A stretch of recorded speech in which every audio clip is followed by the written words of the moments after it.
final of our back-to-back Tuesday, Thursday top-ranked shows before we go to a more normal schedule in August. And this is probably the best fight card top to bottom, with all the intrigue, Dre, as to how Isaac Dogbe will look now. It is all the way back to spring of 2019 when he suffered that beatdown with Emmanuel Navarrete. What do you expect with the trainer change to Barry Hunter? Well, we're going to see, Joe. I mean, you can't predict something like that. A lot has changed in the life and career of Isaac Dogbe in the last 14 months. You just talked about a trainer change, and not just any trainer change. He removed his father. They're still on good terms. But Barry Hunter and his team is trying to put the pieces, the psychological pieces of Isaac Dogbe back together. Well, one of the things that I noticed, first of all, was that you didn't hear no nil. You didn't hear that this time around. So, Isaac Dogbe is seemingly different at the moment. And another thing that I'm noticing is that he's actually starting behind the jab. He never would do that before. You're right. He came right out and doubled it up, that left hand. And to your point, Tim, there was an emotional component. There was almost something that they drew upon going back to the traditions of Ghana when he was with his dad, just the ring walk in the pre-fight. So much was built upon the motivation, the call to arms, and you don't have that now. It's perhaps a more refined professional version of Dogbe, focused on what's going to happen inside the ropes. Yeah, Tess saying that. I mean, fighters, we brainwash ourselves, man. I'm not going to lie, especially the week of the fight. Even, when we go back and we hit the reset button and, get a new team, we don't know if it's really going to work until we get in there and fight and actually fight. And so tonight we're going to see if all the changing and all the things that he done made a difference. And that difference being what happens in terms of his fundamentals, his technique, his execution of a game plan. As we talked about, we would visit with him many times prior to fights. It was such an emotional buildup, and Marcus talked about delivering on a prophecy. But right now the focus is right there between the ropes as he lands a right hand against Avalos.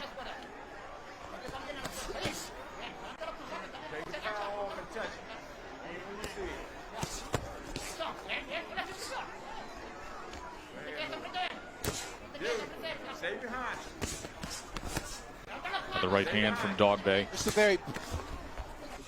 Just a patient Isaac Dogbe right now. He's not in a rush. He's fighting 8 rounds. He's used to fighting 10 and 12 rounds, but just patient tonight, trying to get his feet under him and trying to see what those punches feel like with those small gloves on. 25 years old, and it already feels like a lifetime of experience in the ups and downs. At home is that a fighter's confidence is probably the most important asset you need as a fighter, because the confidence is what controls the brain.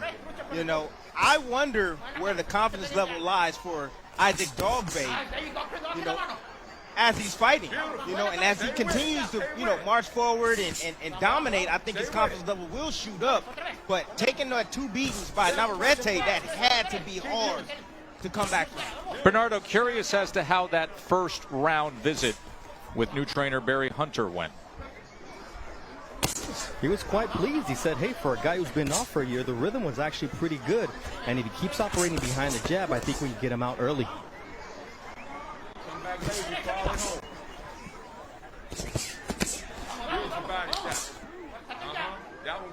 See, the thing about losing your confidence is, it takes time to get it back. I can remember getting knocked down early in my career and telling my coach, I don't want to fight on TV. I'd rather fight in off-TV bouts because I'm young, I'm trying to figure it out. It's the first time the media ever turned on me, and it takes time. Your trainer is somebody that has to help you believe again.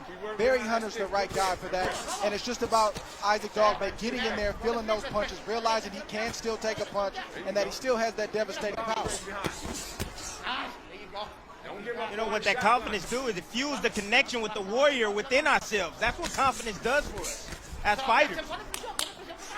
And we're going to begin to see it as this fight continues to, press forward. And Isaac Dogbe, the more success he has, I'm pretty sure, the more he's going to let his hands go. Been targeting that body pretty well here in round number 2. Take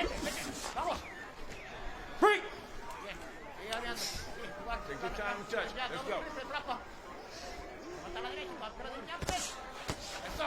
Right uppercut from Avalos. And utilizing the jab himself. Tess, one of the hardest things that I see that's going to be hard for Isaac Dogbe to break is he leans forward. He leans forward over that front knee. But if Dogbe, if he understands why he leans forward and kind of set a trap for his opponent, because Avalos is looking for that right uppercut. He knows it's available. He landed it about 30 seconds ago. Right hook. Right hook. Right hook. Get the separation. That's it. Good steady pressure from Isaac Dogbe.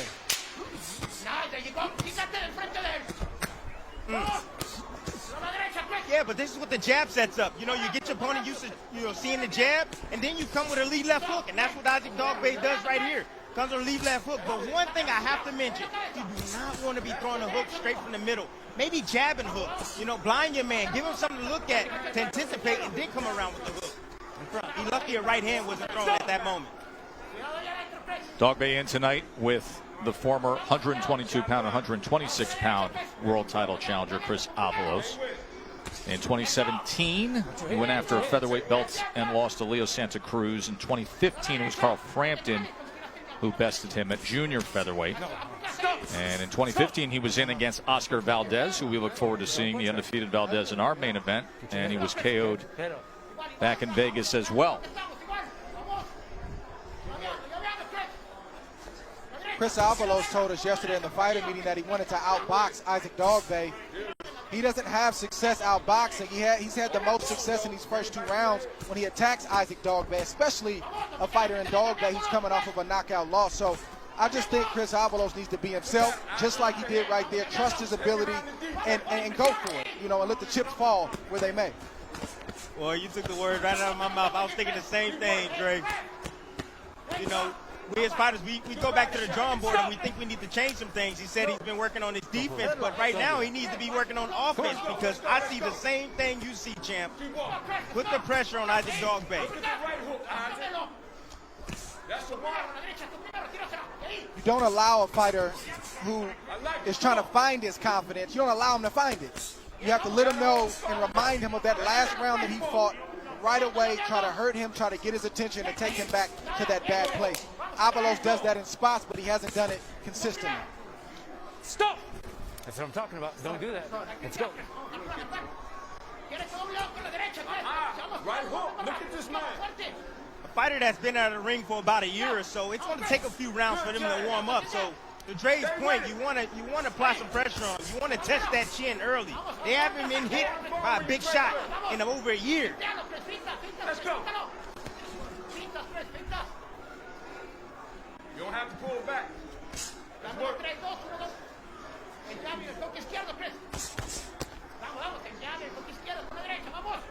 Around the 4th round, we're going to see Isaac Dogbe. He's going to probably start getting in his rhythm around the 4th round, because usually that's how long it takes for you to get your sea legs back.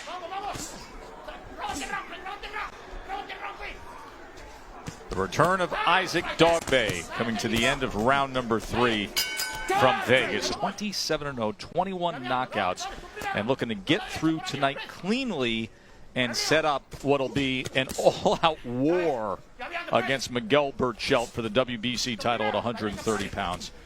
2 guys from Hermosillo, Mexico, who, when they're out doing road work, they bump into each other. They see each other out to eat. The guys who have great appreciation and a friendship, but they only know one way, and when they get into the ring, it will be fireworks. But right now, Valdez has to get through Velez tonight. Round number 4 here of our opener with Dogbe and Avalos. Bernardo. You know, Felipe Avalos, Chris's father, said, look, I want you to throw punches with bad intention. That uppercut is right there. Most importantly, when you hit him, move. Don't just stand there. Yeah, Tim, you noticed how available the uppercut is with the 5'4" Dogbe, who leans forward over that front knee. Yeah, he leans forward because he likes to go down to the body. That's something that I used to do. I used to lean forward as well, but I knew I was available for the uppercut, so it's easy to set up guys when they go for that uppercut. If you don't throw it at the right distance, you can leave yourself open yourself. Let go. So, for a left hook or a right hook.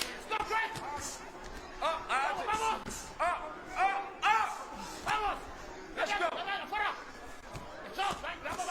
Right hook is down now. Keep digging. Here you see once again Isaac Dogbay having success when he attacks. When Chris Avalos goes backwards, he gets hit. He needs to go forward and let his hands go and push Isaac Dogbay back. Hands free, hands free. You want that? Let's go. Work. No, up. Step to your right hand now. Step to your right hand. Out. And pull the trigger.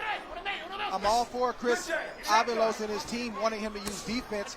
He can still be aggressive offensively and be defensive-minded and responsible after he throws. But to just be exclusively defensive, it's going to allow Isaac Dogbay to get confidence and start to open up, just like you saw right there. Having success to the body again, and then comes over the top with a right hand. Two right hands, Isaac. And there's another right hand, Timmy.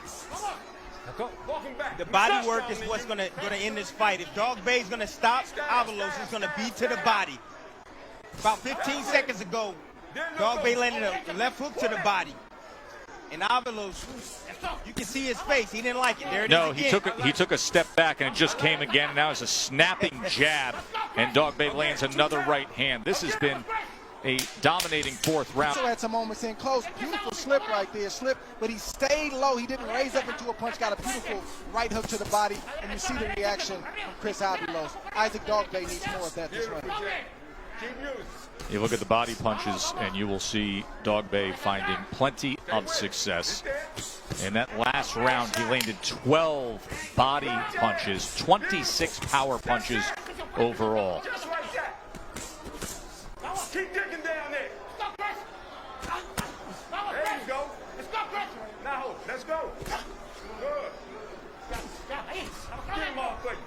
Right now, I would tell my fighter Isaac Dogbay, if I was in his corner, walk him down. Walk down Avalos. Test him, beat him down to the body. Because I can see him wilting away slowly. Stop. Get your head up. You okay? Yeah. All right. Look it all. Damn.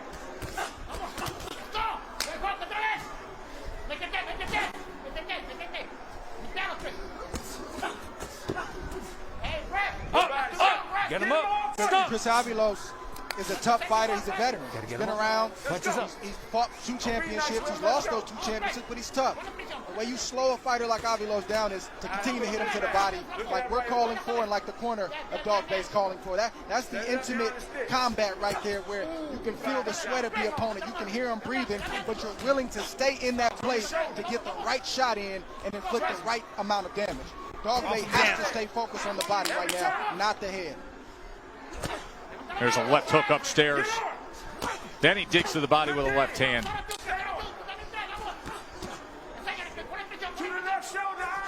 Every time he does that, Joe, he gets a reaction from Avalos, so that tells me I need to stay there. Come on, son. Right hand throws him off balance. Dogbay steps to him, looks for that left hook to the body again. Stop. Time. Over there. Come here. 1 point, low blow. 1 point, low blow. 1 point, low blow. Knock it off. Go hit him low. Point deduction here in round 5 against Dogbay. Go back to the jab. Yeah, I don't think I saw the first warning. I don't remember the first warning. We got one again. There you go. Got warned 1 time. Now change the speed, Isaac. Take it back to the average. Change the speed. There you go. So what the coach is asking for, Barry, he's saying change the speed up. You know, you want to change the speed up and alter your cadence of your punches. So that way, Tim, and of course the point deduction for the low blow. That looked to be on the belt line to me. yeah, everything is opposite in boxing. There you go. You see the right hand thrown, and you see Isaac Dogbay slip to his left and land that body shot. And there it is. That's right on the belt line. That don't look very low to me. It's teeter, maybe, possibly. But for me, that's clearly on the belt line. That's it. No talk.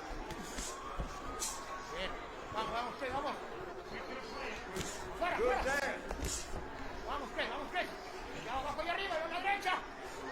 Double the jab, then send the right hand. Dog Bay right now has abandoned his jab. That's the reason why he can't get close to Avalos. If he uses his jab, he'll be able to get in position to be able to land those hard body shots. Head off the line.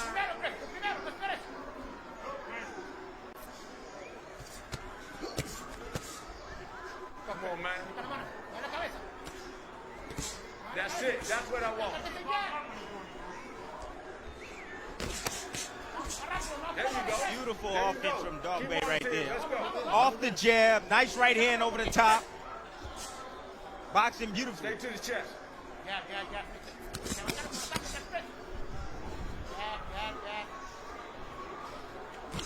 That's it.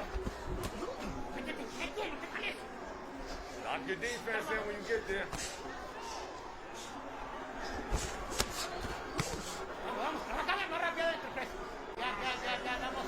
Really think Chris Avalos is ready to go. I'm not saying he's hurt right now, but I do believe if Isaac Dogbay steps up the pace and gets inside and rips those shots to the body with both hands and finishes up top, Chris Avalos is going to have a problem. You got to be able to read when your opponent is kind of just in there to survive. Right now, Avalos is surviving, and Dogbay's got to step it up. Dre, you're not alone in messaging that. Barry Hunter in Dogbay's corner also believes that, as we were listening to him earlier. Well, if you see it, right, if you see it as a coach, you want to call it out. And this is also sort of the rebuilding process for Isaac Dogbay, reminding him when you're in these moments, it's okay to attack. You're safe. Let your hands go. Believe in yourself. And that's what you hear from Coach Barry Hunter right now. Just like that. I like it. Slowly but surely, I think he'll get that confidence back. You know, I'm seeing it right now. He's enjoying himself in there. He's boxing beautifully right now, switching southpaw, feeling himself, feeling good. This is easy for Isaac Dogbay, but yes, you're right. He can step it up and get Avalos out of there if he wants to. But right now, he just happens to. He has a master game plan that he wants to put forth in his career. You know, Tess, very seldom we see a fighter that come into those fighter meetings that just have it all together, you know. And I'm talking about from the boxing, I'm talking about from the mindset, the mentality. Like, he seems like a fighter that has it all, you know, and he seems like a fighter that, you know, could be a future world champion. And according to trainer Freddie Roach, he says, hey, I give this guy high praises.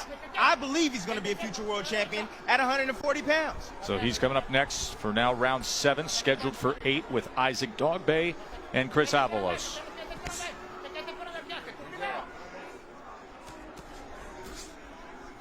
See, for me, I'm not in a rush right now for Isaac Dogbay. I like what he's doing. He's working on his skill set. You know, he's showing some things that he's been working on. You know, he has to trust in this skill set. So that's what he's doing right now. You know, not getting hit, not taking reckless, you know, easy shots, not giving easy shots away, taking his time and trying to break down Avalos the right way. And Tim, I like the rounds for Isaac Dogbay too, and you know it's not a bad thing for him, but yeah, a knockout for him is going to do more for his psyche than a decision win. And you hear Coach Barry calling for it, I'm calling for it because it's there. You see the body language of Avalos, and it's not that he's quit or given up, but he's kind of taking things down a gear, and he's just, you know, accepting the fact that Dogbay's going to win this fight, and he just wants to survive. When a guy wants to survive, you got to step up the pace and let him know that that's not going to happen tonight. He let Avalos off the hook about a round ago. Avalos is still in this fight right now, and he's gaining more momentum right now as we speak.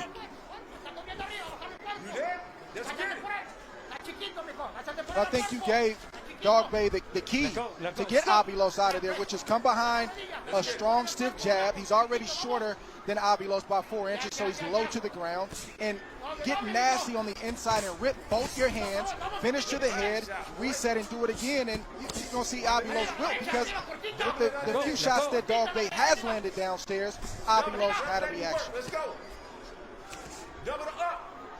Let go. Hands free. Don't relax. In front. Don't relax. You see right there where you saw Isaac Dogbay pull up? As soon as he pulled up, he got hit with a shot. See, you have to stay compact and stay in a good defensive position so that way it doesn't happen. Any time you give up and give a little space, you're leaving yourself open for offense from your opponent. For candidate back home in Accra, Ghana against Cesar Juarez, and then he comes to Philly in a fight on ESPN. He shocks all of us with his bravado and his charm, and then what he did in the ring against Jesse Magdaleno and winning the title in Philly, and got up off the canvas to do so. Has the back-to-back fights with Navarrete, the second of which in the rematch, Navarrete takes his title, and then in the rematch, the utter beatdown, and now all that time away from May of 2019 to now going through trainers, coming together with Barry Hunter, and this the comeback fight in his career. 8th and final round here against Avalos. He's been in complete control. Dog Bay has. Good try. Keep chopping him. Look at him, stab. You can see Isaac Dog Bay raising the tempo, set up the pace, trying to be a little bit more consistent with his shots, trying to take out Avalos. There's the right uppercut from Dog Bay. Wide sweeping right hand, short left hook on the inside. Goes back to the body. Avalos backs up for a moment before he comes forward and clinches. Gotta show me something. And you hear Russell Moore saying, show me something. Tessie came forward and clinched, and then what did Dog Bay do? He gave him his hands. You can't allow your hands to be taken by your opponent. Bring your hands inside and close to you, the closer he gets to you, so that way he can't grab your arms. Jab and step right. You hear Coach Barry telling Dog Bay, get him off you, get him off you. In other words, don't let him rest. Don't let him recover on the inside like you're saying, Tim. Push him off of you and keep pressing the issue in hopes that they can get a stoppage here in this 8th round. Lead left hook. Rip that. Downstairs. Take it. Final minute. Let's see if he can close the show here. Take them underneath. Let's go. Turn it up. Spin it all, guys. Spin it all. Let's go. Hunter calling for the offensive attack. 3-punch combination from Dog Bay. Now corners him, sweeping right hand, and that'll end it. Isaac Dog Bay's return comes with an 8th round TKO victory.